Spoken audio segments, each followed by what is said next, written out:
Hello, everyone, and welcome to another episode of PTR Perspective. We are at the Green Auto Summit in Stuttgart, Germany, and my next guest is Mr. Gireesh Krishnan, who is a director at 3SK. Thank you, and good morning. Gireesh, why don't you walk us through your e-mobility experience? What does 3SK do, and what's at the core of the philosophy of the company? For sure. So my e-mobility experience is I've been with the industry for nearly 22 years.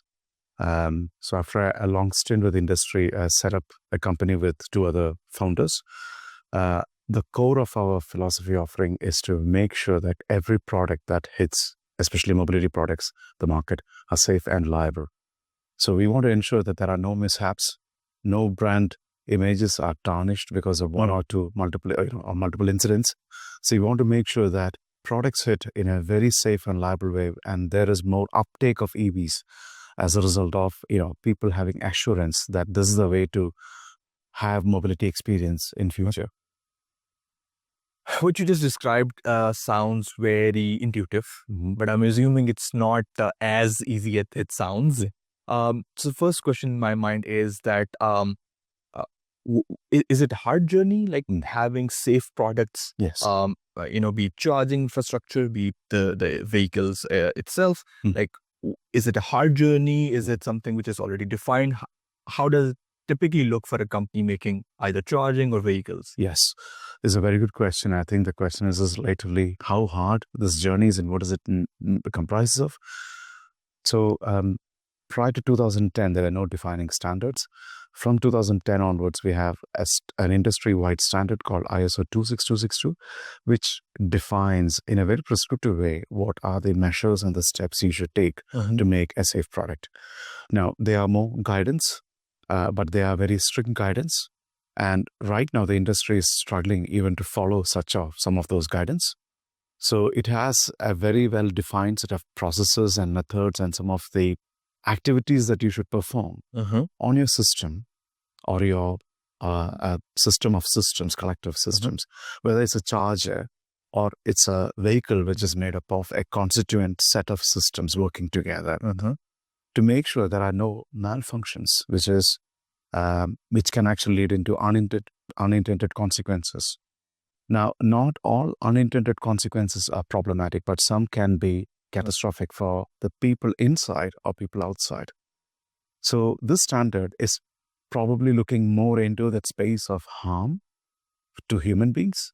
And it actually defines how to define risk and then what do you do to actually manage risk.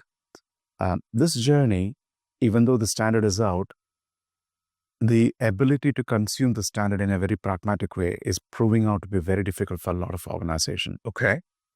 OEMs have the challenge of aggregating parts. So you take BMW, Jaguar Land Rover, all the big companies, Audi's, VW. They are more aggregators and they have a little bit of in-house design.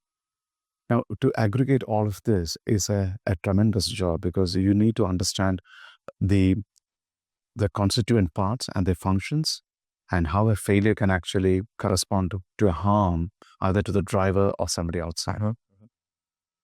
And this is proving out to be a big challenge because they already had the challenge of integration, of bringing parts together, making work.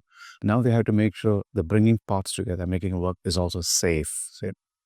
So this is adding another dimension of challenge or complexity to their already difficult journey. When it comes to tier ones, so let's say we're providing a steering system or brakes or an inverter or a battery management system. The challenge is again the same. They were having to make it work earlier. Now you have to make it work, but also make it safe. Now, subsequently, as you come down the supply chain, whoever is providing them maybe a piece of hardware or a software, all they had to do was provide a PCB or a piece of software. Now they had to make sure that that journey they take should also encompass safety as a philosophy. And so you can't have anything missing in this whole supply chain.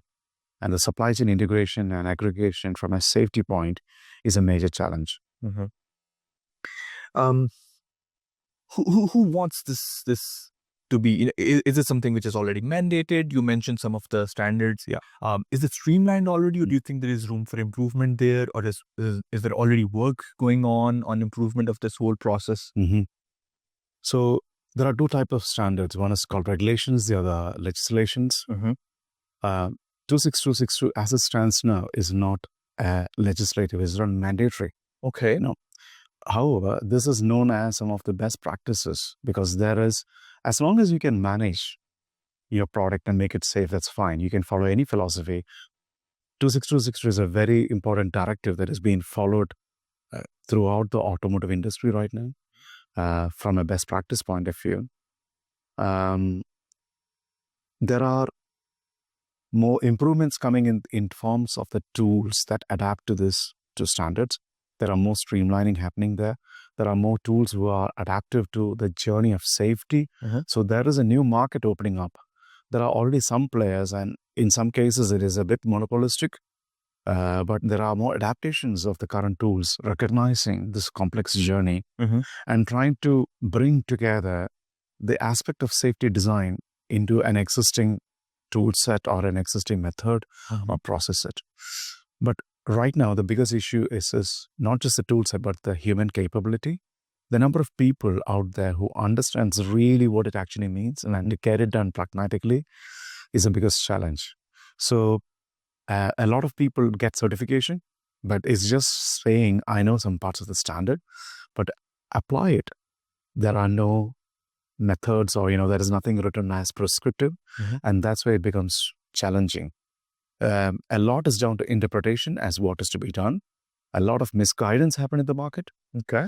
So this is the other challenge. People have their own take on when they read a standard, what they should do, and this is also causing a lot of, I would say, disturbance. People have different opinions, but there is no clear streamlining. I think that's an opportunity for the market to actually aggregate and understand what each step means and what do you mean by a qualification criteria go to the next steps. So we have some definitions which we have worked with industry partners to create some of it. So sorry to interrupt you. So if I understood you correctly, there are issues with the interpretation. Yes, of the standard as well. Okay. Yes. Does that mean that there needs to be more elaboration? Possibly. So need for in these processes or in these standards? Yes, I think there are a clear need for elaboration, but most importantly, education. Education. Yes. So one of our philosophy is to make sure that every software intensive system should be safe and reliable. So one of our main pillars of making sure that works is educate the market. So we want to actually offer education to the market as much as possible to all the levels, OEMs, tier 1s, tier 2s, and supply chain including. It doesn't stop here. It also goes into the manufacturing as well.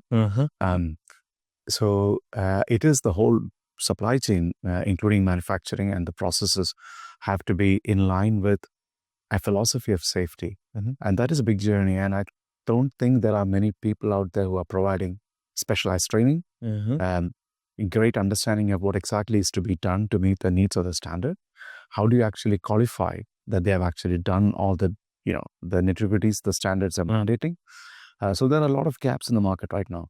And you're filling that gap in by actually bringing everyone together. So you talked about definitions. That's very important. Throughout my career, I've learned that two people can be talking about, thinking in their head they're talking about the same thing, but they might be talking about very different things. And having a clear definition really helps. Yes. So that's where you come in as well. Exactly. So we come in with a clear definition of what exactly you need to do by what steps and how do you prove it and how do you test it. And, so the philosophy is to make sure that it's complete, it's correct, and it is comprehensive. So we want to make sure that all the three aspects are absolutely covered from a safety point of view. It is still proving out to be a challenge because a lot of the supply chain don't fully understand it. Some understand it, but they have the difficulty because they have already invested in the people. Some already understand it, they have got the people, but they haven't got the capability to actually achieve it. So there are multi-dimensional problems in the supply chain right now. Right. Gireesh, you talked about this journey being, not a very straightforward journey, but does it differ? Like, how does it look for typically for an OEM or tier one, tier two? How does this journey look like from, let's say conceptualization of a product all the way to final productization? So the journey differs slightly from a context point of view. So let's take an OEM. They are mostly doing integration or aggregators of products and services into a vehicle as a platform. They may have sort of niche area where they are bespoke and they want to be having some USPs. They want to bring in-house and they're doing things. But 70 to 80% of them are, of the supply chain is more into an aggregation part. Their journey is about aggregating to make sure when they bring everything together, all the parts together, and they work and there is a malfunction, safety is managed. Okay, one way or the other. That is their challenge. That's their journey.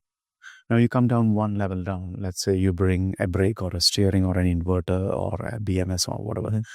You're looking at a system in isolation, but in a context of a vehicle. Now you need to understand anything that goes wrong within, or maybe one of the inputs not working or missing, what are the mitigations you need to put in place? So it's a design journey, but the context varies. As you come down to as tier one, you are more into the design, detailed design of the hardware, software, the mechanisms and all of that. As you go up, you're more into the vehicle level design, but also understanding conceptually what the vehicle is trying to do. So the thinking is the same, but contextually it differs from supply chain levels. Now, it's not just what you do, but also there are factors influencing this journey on something like what are the type of tools you're using? Are they qualified even to use it for safety development? When I'm using a compiler to generate a code, is it actually certified? Does it actually create any anomalies? So the whole thing has to be scrutinized and validated and checked even before you start the journey. So it is quite a long journey, but it is doable. A lot of the companies have successfully done it. The one-liner is to have a very systematic and incremental process to actually get there.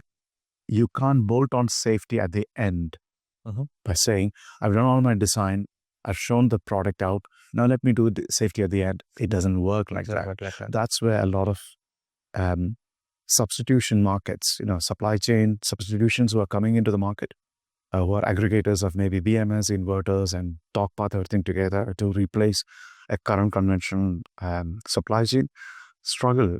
They are unable to understand the journey. They have to embark on this journey as early as possible, not as late. Right. And what's the biggest gap that you see right now with regards to safety and reliability? What's the biggest gap you think that needs to be filled? Yeah, I think the fundamental gap is the people capability and the understanding, the knowledge. That's why, one of our main pillars is just to educate. So we have leadership courses we have actually given to companies. We also have very detailed courses, and we are also looking into providing some free courses to companies who can't afford this kind of journey. But it's important they place the right products into the consumers. And at the end, if e-mobility is a serious journey that we are all committed to, all it needs few brands to actually have mishaps, fires, unintended behaviors, the consumer confidence deteriorates. And now it comes back to the point of one of the reasons why people are a bit still not unsure into that EV journey. That's one of the real stumbling blocks. Incentivizing buying EVs is a great thing, but as you see what is happening in Germany, they've taken off the incentive now, and that has seen a significant drop in the sales just in Germany. But to actually promote it, I think the only way is to show it is as reliable as a conventional car, and there is a big journey to make. All right. Thank you so much, Gireesh. It was super insightful. I'm sure with a lot of new players coming in this ecosystem, safety becomes even more important. And as you mentioned, that for this industry to thrive, and the end customers need to have the confidence that everything that is getting their hands is safe and has gone through a process that has ensured safety and reliability. Right. Thank you so much for being here on the podcast and sharing your insights. And thank you to our listeners and viewers. And we'll continue our discussions at the Green Auto Summit in Stuttgart. And yeah, I'll get you the next one. Thank you.